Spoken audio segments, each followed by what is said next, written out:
World goes to war. We recount the tale of Steve Rogers, the man who would become Captain America. Hey, it's time for school.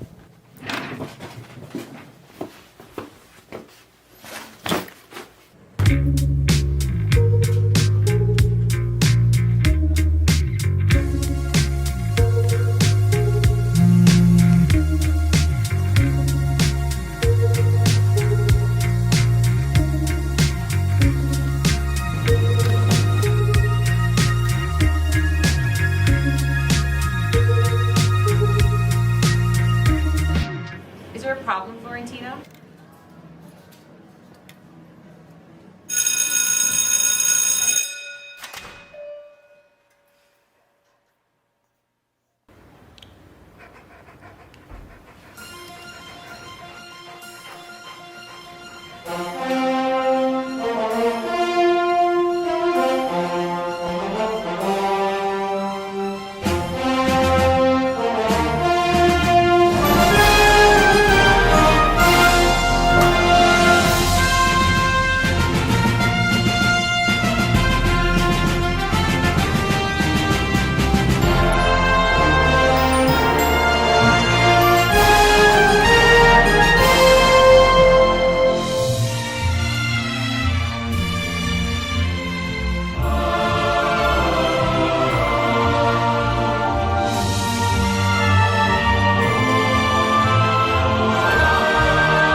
Oh, so do you have any ideas for the movie? No, do you? You should probably think of something. Yeah. We could do animation. Yeah, that's actually sounds pretty good.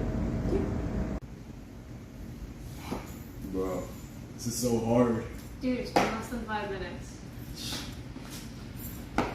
Guess we gotta come up with something else then. Puppies are so cute. We should do a slasher. Dude, that's so messed up. Why? My grandpa was a serial killer. We can do a movie about puppets. I don't think the producers would like that. Got that right, little buddy. What if we do a movie about making a movie? What do you mean? Like, we make a movie about coming up with ideas to make a movie. That's a great idea. Do you think this was a good idea? Like, we did the right thing? I think we did. I don't know. We'll see if we make it onto the film festival. I hope so.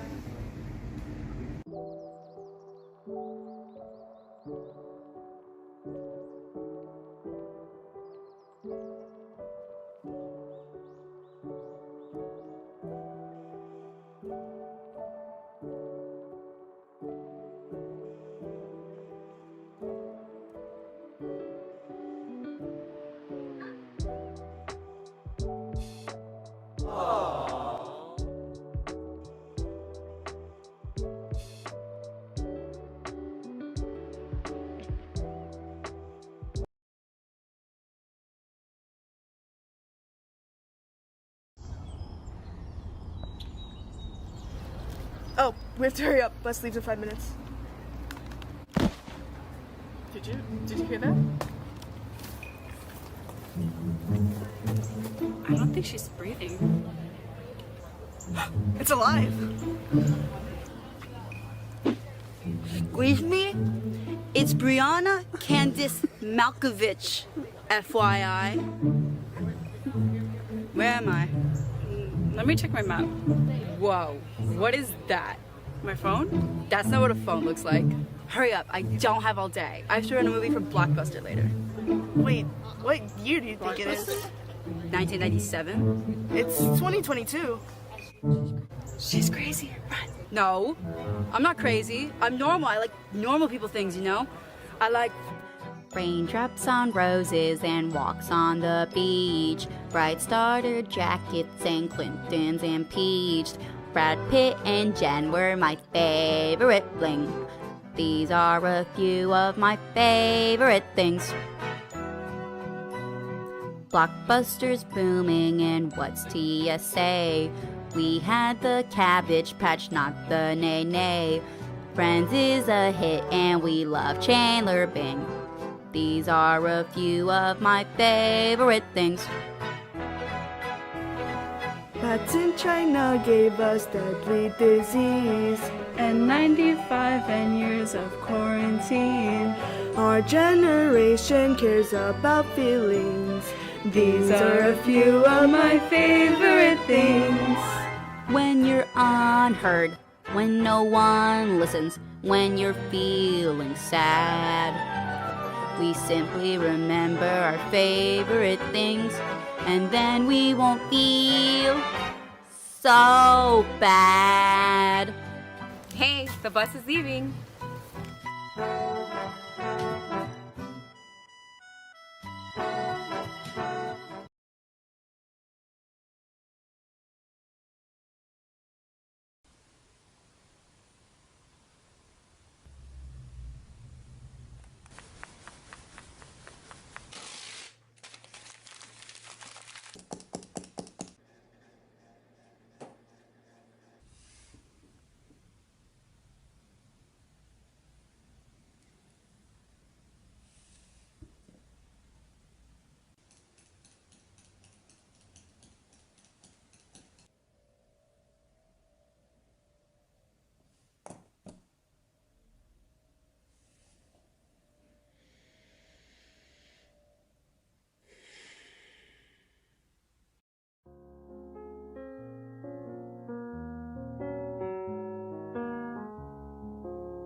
The bank called again. I'll handle it. Why? Why is it so difficult? Just because you don't like it. While your friend.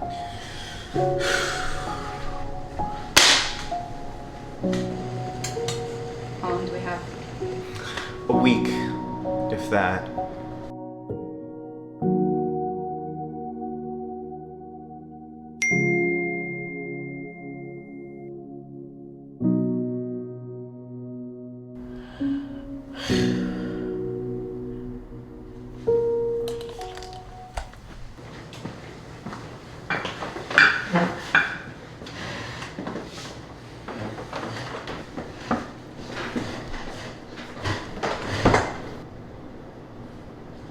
How's work? Fine.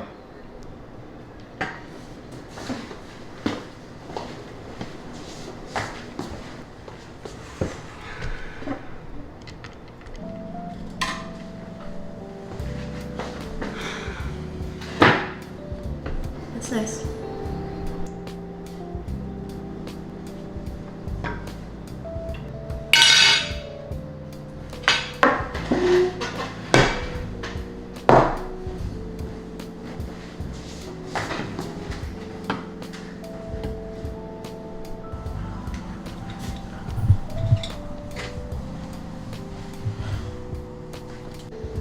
Well done.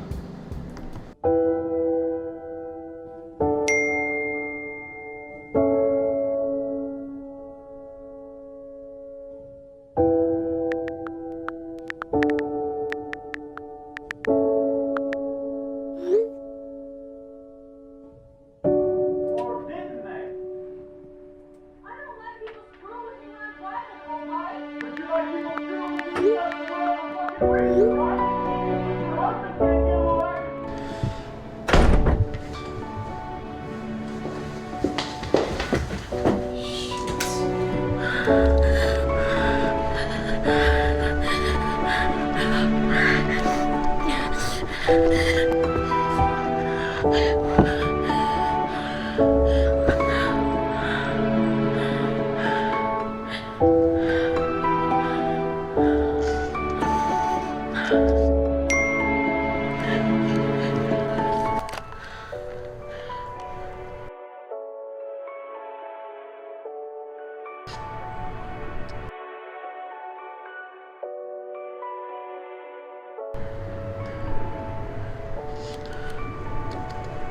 They're never gonna change.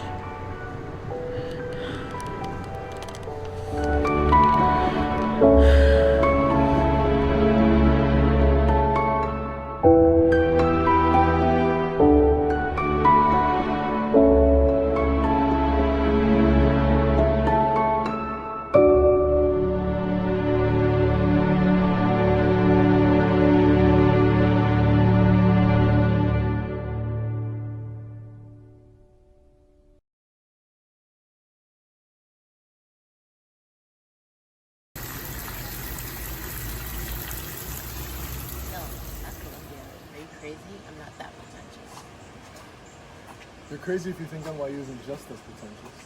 Well, you know, that's always been the plan. I don't really have any other option. Your parents have such a tight grip on you. I mean, I pack my bags. They're always trying to live so vicariously through you. Well, I don't really have any other option. You know, I can't say or do anything without their oh so generous compensation. Wasn't that the point of the summer jobs? I mean, what about Australia? Is that plan dead? It's still alive. You know, all the money can go towards Australia.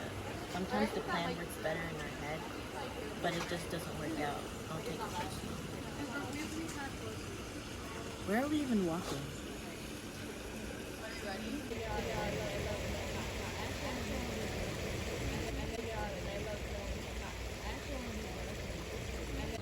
I wonder why they keep them all separate from the butterflies. Do you think they're gonna stay there forever? Captivity is pretty depressing. I can't help but to feel for these poor things. It's like their fate is already chosen for them. It reminds me of you. What's that supposed to mean? It means it reminds me of you. Why don't you mind your own business? Minding your business is minding my business. I was in my room once. That's a great story. Can you please let me finish? I was in my room and I saw a moth flying to my lamp. And I think moths do this because they're looking for the moon. And they're trying to migrate southeast. And it made me think because, well, that moth was doing everything its body was telling it to do. That's what it was programmed to do. And its instincts were right, you know, to search for something. But it was just the wrong light it was searching for.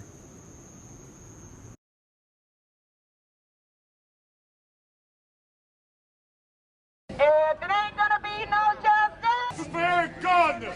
Justice for Eric Gardner! Black Lives Matter! Black Lives Matter! Black Lives Matter! Black Lives Matter! This was the day George Floyd was killed. Years of institutionalized racism and police brutality led to the ignition of the Black Lives Matter movement. This movement took to the streets and thousands of protests were held across the world, calling for the United States government to take accountability and ensure change. In addition to protests, people also called for reform online. People from all kinds of backgrounds went to Snapchat, Instagram, TikTok, and demanded change. They changed their profile pictures and shared videos spreading awareness, and underneath every video, tweet, and post, there was the caption, #BlackLivesMatter. Hashtag activism refers to the use of Twitter's hashtags for internet activism.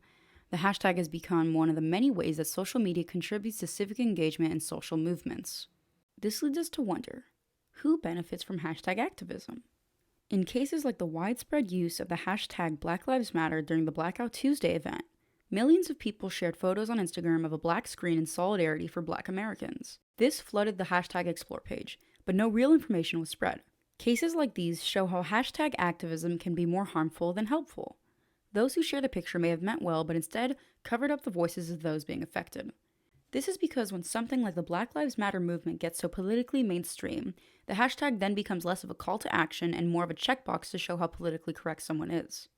In an attempt to look woke, this ends up as nothing more than something performative. This does, however, have a simple solution.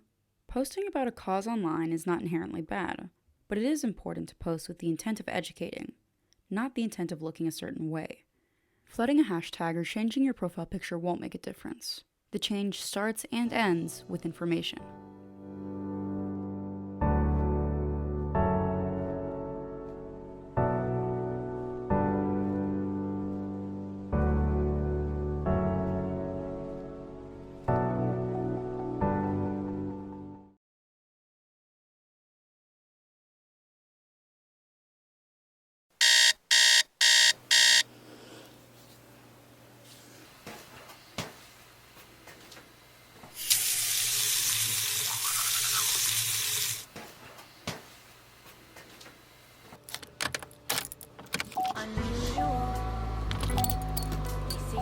Fascination, infatuation, a lunatic.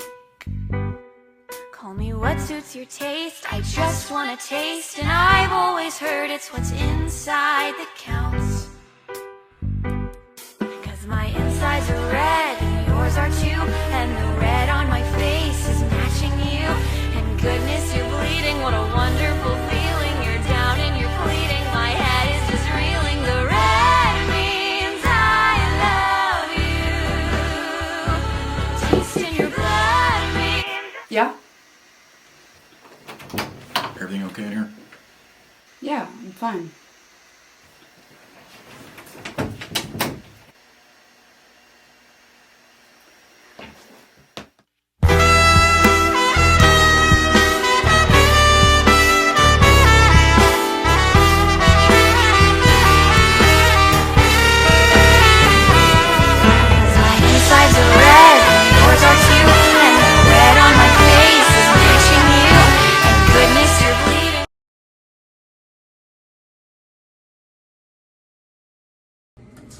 That's why it was so important that my classroom be a place where my students could build the muscle of confidence, where they could learn to face each day with the confidence you need to redesign the world in the image of your own.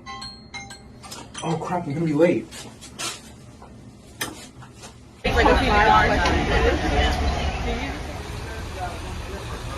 This is so cool. I think there's like a stick insect or something. Yeah. It looks kind of dead. I'm pretty sure it's alive. Oh my god, you scared me. I'm sorry. My name is Michael, by the way. Oh, nice to meet you. I'm Sophia. I didn't know you were part of film club. Yeah, I love it. I've seen you around kind of. I love film. It's my passion. I want to be a director when I'm older. Oh, really? Me too. Yeah? My dad introduced me to 80s and 90s movies when I was a kid. Huh? What's your favorite movie? The Breakfast Club. No way, me too.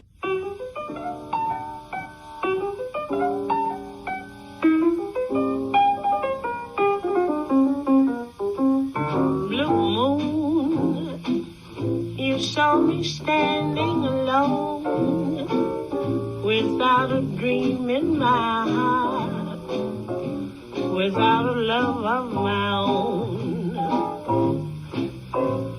Blue moon, you knew just what I was there for. You heard me saying a prayer for someone I really could care for. And then they suddenly appeared before me, the only one my arms will ever hold. I heard somebody whisper, please adore me. And when I looked, the moon... Glad we hung out today. I had fun. Yeah, we should do it again sometime. Now I'm no longer alone, without a dream in my heart, without a love of my own.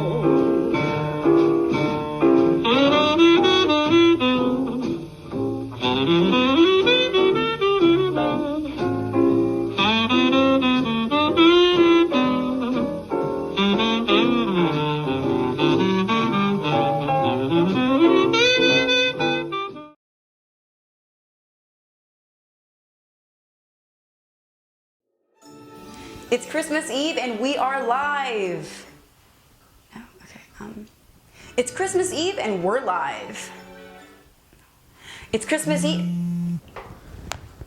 Hello? Lauren, Merry Christmas. How's my favorite intern doing? I'm doing well. How are you? Can't complain.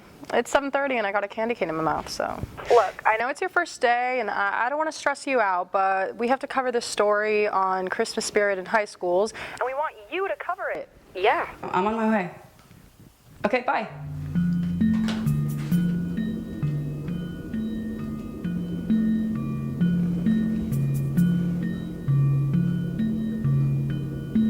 Shoot. God, okay, shoot. Okay,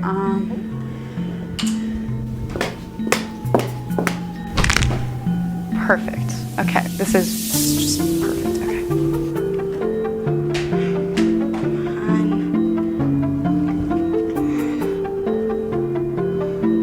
Whatever.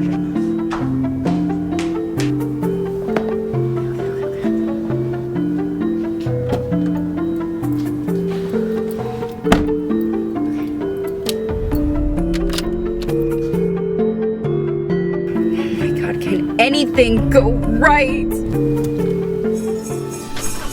my god. Oh my god, oh my god, oh my god, oh my god, oh my god. Jesus, where is she? I'm here. Sorry, I'm so sorry I'm late. All right, let's roll tape. All right, guys, we're going live in 3, 2. We're live and it's Christmas Eve. Ho, ho, ho! Merry Christmas!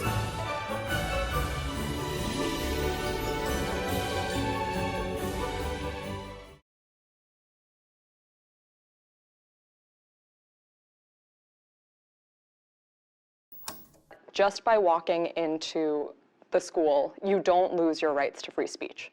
Officials at Annapolis High School are taking quick action against nearly a dozen students accused of cyberbullying. We first in favor of a former high school student punished by her school after posting a vulgar video on social media. Schools are paying a lot more attention to what students post online, and that can have severe consequences for students and schools. Harvard did a video rant she posted after she didn't make the varsity cheerleading squad.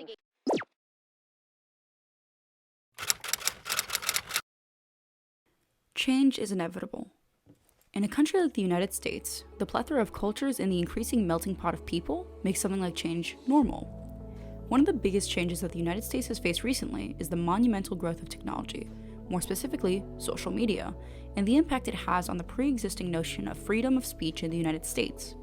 In recent years, the discourse of freedom of speech on social media has become increasingly prevalent, especially in relation to the school's right to discipline students based on their online presence. This poses the question, do schools have authority to dictate student speech online? So personally, I think that schools shouldn't control students' free speech because considering the fact that we all have opinions, we all have our beliefs, and we should be able to talk freely on them, schools shouldn't be able to control what a student says or what a student does in regards to voicing an opinion. On almost all occasions, schools should not be censoring kids online or in person or anything. Historically, the Supreme Court has sided with students' right to free speech. This can be seen in the Tinker versus Des Moines Supreme Court case, where students were suspended for wearing black armbands in protest of the Vietnam War. The Supreme Court ruled in favor of the students and famously said that students don't shed the constitutional right to freedom of speech or expression at the schoolhouse gate. Even today, the Supreme Court recognizes that if student speech does not cause substantial disruption, they are protected under the First Amendment. This can be seen in last year's example of Mahoney Area School District versus BL, where a rejected cheerleader posted a vulgar rant on Snapchat and faced a suspension. Ultimately, the Supreme Court ruled in the continuous protection of students' First Amendment rights, even online. The Supreme Court ultimately decided that there are only 4 instances where school can intervene in student speech. 1. Harassment targeting particular individuals. 2. Threats aimed at teachers or other students. 3. The failure to follow rules concerning lessons, the writing of papers, the use of computers, or participation in other online school activities. And 4. Breaches of school security devices, including material maintained within school computers. This is because the Supreme Court recognizes that public schools are nurseries of democracy. Students' online presence in more private matters should not be handled by the schools, because I don't think schools should intervene in private affairs and in private lives. And it's definitely part of our First Amendment rights, those of which should be protected in school. Simply put, schools should not regulate a student's online presence unless it is threatening to the school or harming an individual. Students retain the right to have opinions about institutions and the way that they are run. Overall, freedom of speech is one of the most prominent American ideals, and it would be unjust and unconstitutional to strip these rights from students. Our government must continue to ensure that every American receives the right to free speech, no matter how old they are.